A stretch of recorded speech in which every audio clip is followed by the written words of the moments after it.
Hello, everybody. Oh my goodness. Guess what? It is time for another episode of Real Talk at the Barbershop. Now, we ain't in no real barbershop right now. But as far as I'm concerned, we getting ready to dish as if we were in the barbershop. Yes, we is. And I am so excited to be here today with none other than the Grande Dame herself. The wonderful, the magical, the incredible Taraji P. Henson. And the crowd goes crazy. I hope so. And I hear the choirs. Oh, I love it. Thank you. Miss Taraji P. Henson, it truly is a pleasure being here with you. It's a pleasure being around your beautiful energy. Oh, I'm not worthy. I'm Oh, so yes, not worthy. you are. You are worthy of all the good things. I'm so happy to be here and so happy that you are here in lovely Northwest Arkansas, specifically Bentonville. Wow. Isn't it something? Didn't have that on my wish list. Right? But now that you've been here, I know you're going to come here over and over and I over know. again. I hear it's a real party town. I saw the Moo Moo cow. Hey, come on I'm now. not sure I understand. We not talking to you, girl. Thank you. I love these series that go off all the time. Anyways, She's okay. listening at all times. Yes. So it is just really wonderful having you here in Northwest Arkansas. So thank you for being here and thank you for giving me the opportunity to talk to you for just a little bit here on Real Talk at the Barbershop. And just a little bit of background, we started this series just as an opportunity to go to barbershops. That's how it started off, where you go to barbershop and just have conversations, because you know that in particular in our community, the barbershop, the beauty shop plays a real special role for us. It's not Absolutely. just the place where we get our hair done and we start looking good, but it becomes the place where we can talk about the things that we often don't get a chance to talk about. Talk about the things that we should talk about but don't want to talk about, Yeah. right? And so to me, that presents a wonderful entryway, because I know that for you, the issue of mental health has been one that you have been championing real big, in particular in our communities, in communities of color. And so can we just talk about just how you kind of got to that point, how you started your foundation, and really has been the thing that has driven you to do what you're doing from a mental health standpoint? Everything I do is organic. It's out of a necessity of my own, right? And so I remember needing help. You know, I was in a place and raising a young Black male by myself. I had reached some obstacles that I wasn't sure how to quite maneuver through. And how do I help him?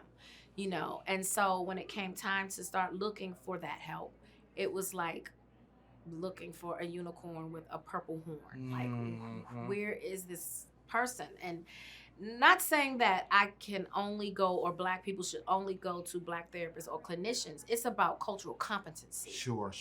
How do I feel safe enough to express where I am today when an aggression may be coming from a person that looks like you? And if you can't understand that, how can you help me?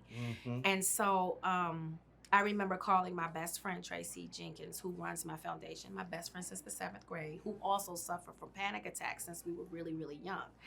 And we started talking, and, you know, I was like, well, you know why we don't have enough Black therapists, clinicians, or counselor, or psychiatrists, is because we don't talk about it at home. So our children don't grow up wanting to even study, you know, study in the field. And so I said, we have to do something about that.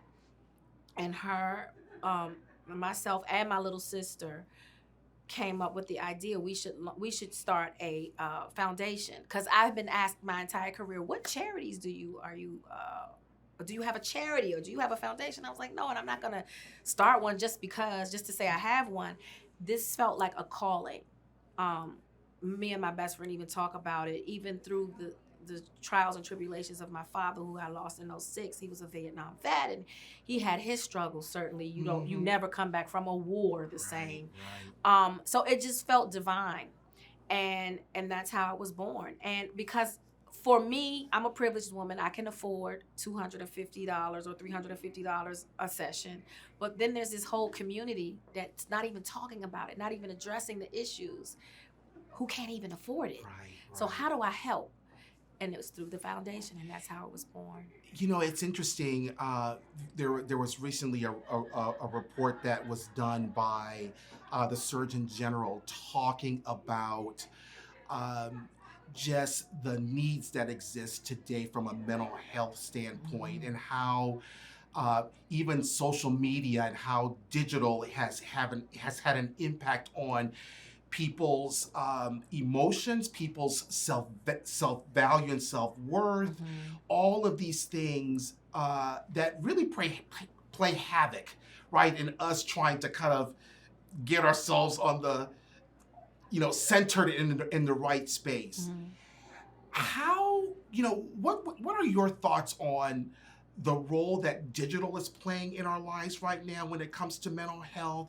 And are there things that you think that we could be doing to kind of balance that out? Because we're in a world, right, that fair or unfair, digital's here to stay. It's not going anywhere. It's a part of your job. I mean, now, even as in my industry, you are expected to tweet or post about your job. You have now become a part of the press, you know what I mean, right? with just phone, or promotions. You're required to sort of promote the projects that you're working on. So it's literally a necessity nowadays. But I think the messaging that the Surgeon General was trying to convey was that parents need to really monitor how many hours children are spending on social media, and actually trying to get the government to do something about it. Right. There should be certain restrictions, and, even as an adult, I find myself down a rabbit hole and I have to put it down because it sucks your brain.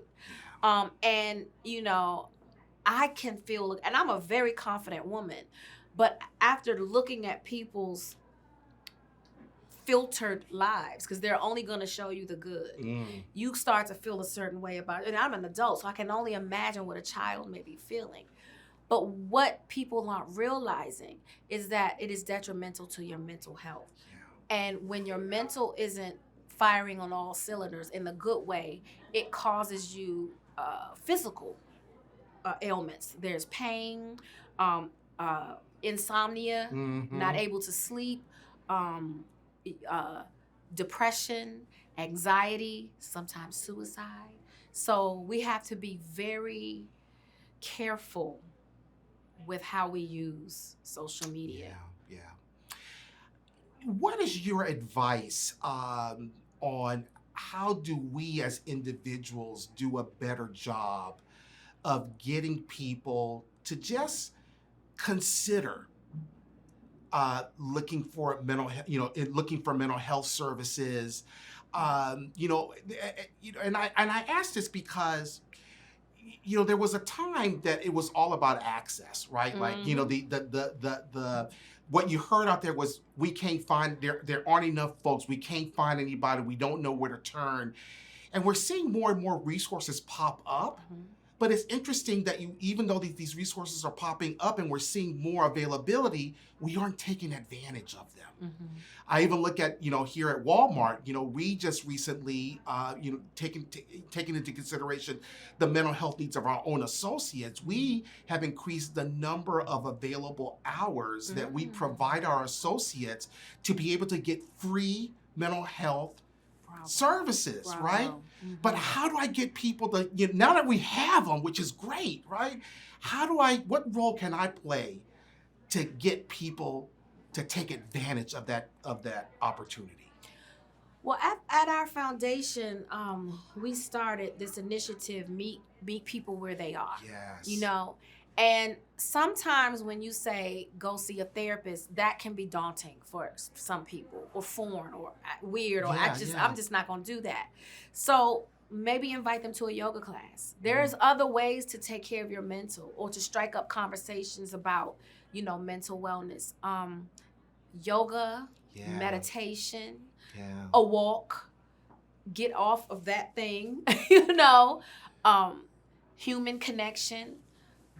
There are different ways to start the conversation. You know, whoever I see you look down today. Is everything okay? When you ask someone, how you doing? Really ask, how are you doing? Yes. Don't just go, how you doing? And keep going. Yeah. Ask with intention. Isn't it interesting that I love that you said that that there is a role that each of us can play. And oftentimes it requires us in some ways to be a little brave, right? Yeah. And vulnerable to say, let me tell you where I am, in hopes that it will give you the courage to tell me where you are, Yep. in hopes that we can start working together and get someplace. Yeah. I love it. That's why safe spaces are so important. Yeah. Because when you're in a safe space, a place that, you know, any job, anywhere you're working, have a place where you can just decompress, right? You're in there, you strike up a conversation with someone, you can heal each other. Right, Humans right. need humans. Right? We weren't put on this earth to be by ourselves. Yes. Human yes. connection is a necessity, just like water, just like shelter and food. I love it. So Taraji P. Henson, woman, mother, actress, advocate, Yes. and now let's add entrepreneur to the list. Yes. Look at that. Talk to me. Yes. Talk to me about that TPH by Taraji. It is my baby. I am so passionate about my brand. And again, it was born out of my own necessity. Isn't that something? Yeah, I never really, when I first formulated the scalp formulation, I never saw it as selling it or packaging it or making money off of it. It was literally, it wasn't on the market, and so I just did something about it because I was wearing, you know, protective care styles, protective hair care styles for work. And you know, I always wondered, how do I take care of my scalp under this weave? You know, like I still have hair under there. I can't ignore it. And so that's how, you know, my formulation was started. And then again, I went on vacation, and a girlfriend and her daughter had a protective care style, and they complained about itchy scalp. I was like, well, use what I use. And then they were like, oh my God, my scalp feels incredible. Where do I get this? What is that? And I was like, whoa, give me a minute. Because that's when I realized women just didn't know. You know, women were ignoring scalp. Sure. You know, they care about the style. They put their hair away and think their hair's just going to magically grow. And it's like, anything that you ignore is going to die. So right. You can have those beautiful weave tresses, but when you take them down, you're going to have to deal with that's up under there. And so, like I always say, I'm a girl's girl. I love to make women feel empowered and beautiful, and I share my little secrets. And this was a way of me, because I would always I'll never forget, I did Think Like a Man, the first one. And that's when I wore my bob. That was my hair. And the internet went nuts over, oh my God, her hair looks so healthy. And so they kept asking me. This was when Twitter was the only social means, Twitter and Facebook. And I remember I would always get a tweet about, how do I keep my hair so healthy? Well, I couldn't explain it in 141 characters. So I created a hairline. Maybe that's what I should do. Yes. You know, because me and 140 characters just don't work. No, I can't see that ever working. Right? So how do you balance it all between all of your hard work, your advocacy work, now being an entrepreneur?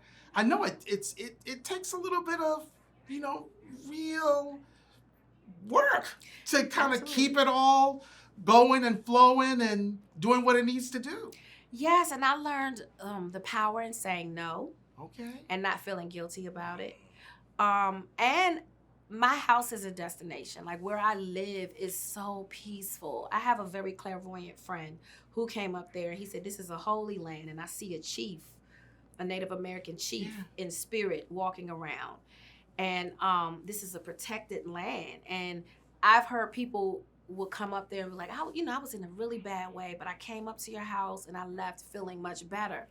And it really is that for me. Like, I can be in the world, I can be working, but as soon as I get up on top of that hill, I get to exhale. Yeah. You know, it's my little getaway. I love it. And I travel. And you travel. Yes. What's your favorite travel place so far? The next one. Oh, I like that. I like that. That's really great.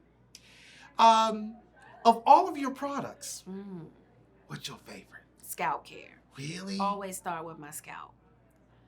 So I don't wash my hair until I wash my scalp first. Huh. That's where it all started. Well, so that's of course, true. that's my baby. Oh. What's next? Can you give brother a scoop? What's next is Color Purple. Me playing Suge. I'm trying to find out on product side, you know. But she not gonna give up no secrets on me. No, I'm just messing. Well, you know, the brand is gonna continue to grow. It's going to yes. continue to grow. I guess next for me I dibbled and dabbled a little bit into tools with the hair weights. So I think next for me would be tools for sure.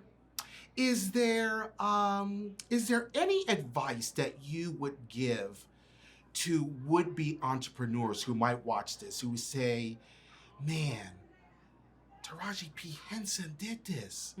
I wonder if I could do it too. You can absolutely do it because I did it. I'm not better than you. God didn't give me more than he gave you. I just believe. And you just got to believe in yourself. I guess what I would have to say is whatever your thing is or your brand, have a meaning behind it. You know, find your entry point. Find out what's missing or what's lacking. And that's your entry point. Yeah. And have a real connection with it because people gravitate towards that. That you can buy it. Look, how many shampoos are down on that shelf? You know? Yeah. But there's a reason why people buy my brand. They connect with it for a reason. Right. So have a way for people to connect to you and your brand. Yeah. And I would assume, and maybe I shouldn't assume, but I would assume that just your personal wants and needs and desires have played a real pivotal part in the creation of your products. Absolutely. Like, I mean, there's probably some interesting personal stories for every piece of your line you've got. There is a reason why you created it. Absolutely. It all stems from me. Mm-hmm. I made that hair brand for me. Yeah. You know what I mean? Right, if I don't right. want to use it, how do I expect other people That's to want to exactly use right. it? That's exactly right. I love it. Oh my goodness. And I also listen to the customers. I listen to the consumer. You know, if there's something that they wish the line had, we go and create it. Because it's all inclusive. We want everybody to feel good about themselves and to take care of themselves. Because hair care is self-care. Yes, it is. Mm-hmm. So you've been here in lovely Bentonville. Yes. You've hung out with the team here. What has been the biggest aha moment from this experience so far? I think I understand why I love shopping at Walmart so much. It's the people. Yeah. It's the people. You guys have a really beautiful family here. This is a company that really cares about its employees. And how could you not love shopping somewhere? You can tell the morale here is way, way, way, way up. And you can tell it's on the shelves. Yeah, you know, this is a very special week for us because it's our shareholders week. Yeah, I heard. I was on the plane with all of them. Oh. I was like, what's going on in Arkansas? I believe it. And, you know, they are excited. Yes. These associates are so excited to be here. And it is a wonderful experience. I mean, I know why I do what I do. Yeah. And you're exactly right. It's because these wonderful associates who are on the front lines each and every day, making sure that our customer is feeling good and happy and that they're saving money and that they're living better. And that's a beautiful, and another thing that I love, the diversity. It is across the board beautiful. I felt at home, to be quite honest. Well, come home anytime. I will. Come home anytime. I will. You know, Taraji, you are an amazing actor. Thank you. Your work is just spectacular as I think over the years of all the wonderful roles that you have played that personally have been very significant to me. So I thank you for that, and thank you for giving so much of yourself in that process. Thank you. What is it that you look at when you're looking at roles? What is it that you are looking for when you decide to take on a role? It has to scare the bejesus out of me. Really? Yeah, if it doesn't scare me, it's not going to challenge me. And if it doesn't challenge me, I can't challenge the audience. Okay. I have to be transformed. If I'm not transformed, how am I going to transform you in the seat? Or make you think? Or push your buttons if mine aren't pushed? Why are you trying to push me? I want you to think. I'm not Well, trying to let you off easy. Well, I will tell you that you give me a lot to think about. Absolutely. You know, That's you what art really, should do. really do. When I think of, when I think of Hustle and Flow, or when I think of Hidden Figures, amazing parts that really did get me to think. Yeah. Really, really good. I know they're going to cut this part out. But I can't help it. You know it's hard out here for a I knew it was pill. coming. How about that? Did you know that? I knew it was Because coming. that's the line right there. That is just amazing. I mean, amazing. And it's not just the words. It's just how you conveyed those words. Yeah. It was, for me, a game changer. For real, for real. Anyways, looking ahead, what are there roles that you would love to play, envision playing, the kinds of roles that you haven't had an opportunity to play yet, but that you would love to tackle? I don't think I've ever really had a chance to play a villain, a real villain, someone that you love to hate. Because you would have a hard time hating me. I know I would. But isn't it something when you can find an actor who can do that? Yeah, that's what makes a villain. Ooh. When you can root for the villain. Man. You're conflicted. Right. Right. Because I'm like, that's not, they can't be like Dexter. that. I just started watching Dexter, and I tickled myself the other day. I was like, I am up here rooting for a serial killer. Right? Yes, indeed. Yeah. So, what's next for you? Looking for that villain role. Okay. And just continuing to travel and enjoy life. Oh, That's it. I keep it simple. That is so awesome. Well, you know something? I know you've got a lot of other things to be doing, so I'm going to let you go. Thank you, because I want to get on my plane and get back home. What? I love Arkansas. What? And leave me? No, I love Arkansas, but my She bed wants is to leave me. My bed isn't here. Oh, well. Nah, You can understand that. Oh, totally. Thank you. Totally. My bed and my pillow. That part. Right? I get it. I know that you've been working really hard, but in all seriousness, thank you very, very much. Thank you for having Have me. thoroughly enjoyed this conversation. You are, I know you say, we ain't all magical, but you magical. You are. Own your Okay. greatness. All right. Thank Own you. We your all greatness. have it in us. Yes, we do. We all, but we're still human. But we're still human. Right. That's exactly right. So all the best with everything. All the best with your product line. Thank All you. the best with your acting projects. All the best with your advocacy. Thank you for what you are doing to make this world a better place. Thank you. And so the much. best for you is yet to come. Thank you. And thank you I really so much. received that. Thank you so much. Ladies and gentlemen, it really has been a pleasure being here today with the incomparable Taraji P. Henson. Thank you very, very much for taking a look at this episode of Real Talk at the Barbershop, and we'll catch you on the next one.